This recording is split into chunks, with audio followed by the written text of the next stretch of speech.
Another movie that I've watched recently, clearing out my backlog of unwatched films, was Tales That Witness Madness. Um, it's part of the whole trend in the late 60s and early 70s for British horror films that were anthologies of short stories with an overall framing storyline. And Amicus Pictures had a very successful run of these: Dr. Terror's House of Horrors, The House That Dripped Blood, Tales from the Crypt, Vault of Horror, and several other producers tried cashing in on the trend, and one of them was World Film Services, which sounds like they make, you know, traffic videos, which made Tales That Witness Madness. The setup is very rote for this kind of movie. There's a lunatic asylum, and someone's being shown around by the doctor there to look at the various patients and hear from each of the patients the story of how they came to be locked up there for being crazy. So we have four stories. The visiting doctor is played by Jack Hawkins in his final film, and the dubbing of Hawkins is very poor. It's quite well known now sort of in film circles, not known at the time, that Hawkins actually couldn't speak. He was a veteran actor, decades of credits behind him, but in the mid-60s he had, I believe he had cancer of the larynx, so his larynx was removed. So he was effectively mute. But the actor Charles Gray, who you might know from playing Blofeld in Diamonds Are Forever, he also has a small role in the other Bond film,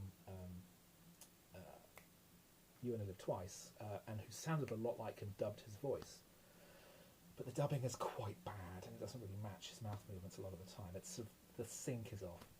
And ironically, the doctor at the hospital is played by Donald Pleasance, who was Blofeld in You Only Live Twice. So we meet the four patients, and they are a small boy whose imaginary friend is a Bengal tiger who killed his unfeeling parents. We have a guy who inherited a bunch of bric-a-brac from a distant cousin or something, a distant uncle, including a haunted penny farthing, and then somehow his house catches fire and there's flashbacks to the past, and he winds up on this time-travelling haunted penny farthing, and it's exactly as good as it sounds. The third story is about a man who falls in love with a tree stump and installs it in his house, and his wife doesn't like this sort of thing, and eventually, of course, the tree stump takes the wife's place, and he winds up sleeping with the tree stump in bed. Now, the problem with the fourth story is that I've already forgotten what it was. Which I think just tells you how uninteresting the stories were. They are so ludicrous and laughable. They're very poorly executed. It's a very poorly made film. It's really bothering me that I can't remember what the fourth story was. Oh, I remember now. There's going to be a Hawaiian luau held by a literary agent to celebrate the publication of her client's new book, but her client is also involved in Hawaiian black magic and human sacrifices, and it turns out that they're going to eat the literary agent's daughter so that the writer's grandmother can be re-embodied. It's absurdly overcomplicated and not remotely based in reality. And it's terrible. It's probably the worst section of all of them. That's why I blotted it out. The stories make no sense. They're not frightening. A man wants to have sex with a tree.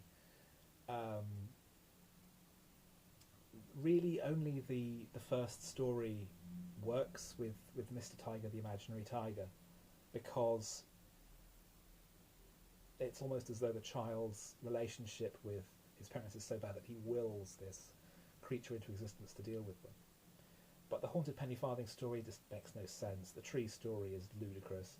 The final story is incomprehensible. The production design is interesting. The hospital itself is designed as being very, very high-tech with these metallic sliding doors. And as always, there is an overall twist at the end where it turns out that Donald Pleasance, the doctor, thinks that he's able to embody these hallucinations of his subjects, and he sees them for real, but Hawkins doesn't. And then Hawkins goes into the safe room where the patients are, and he's attacked and killed by the tiger. but it's really a sloppy imitation of far better material.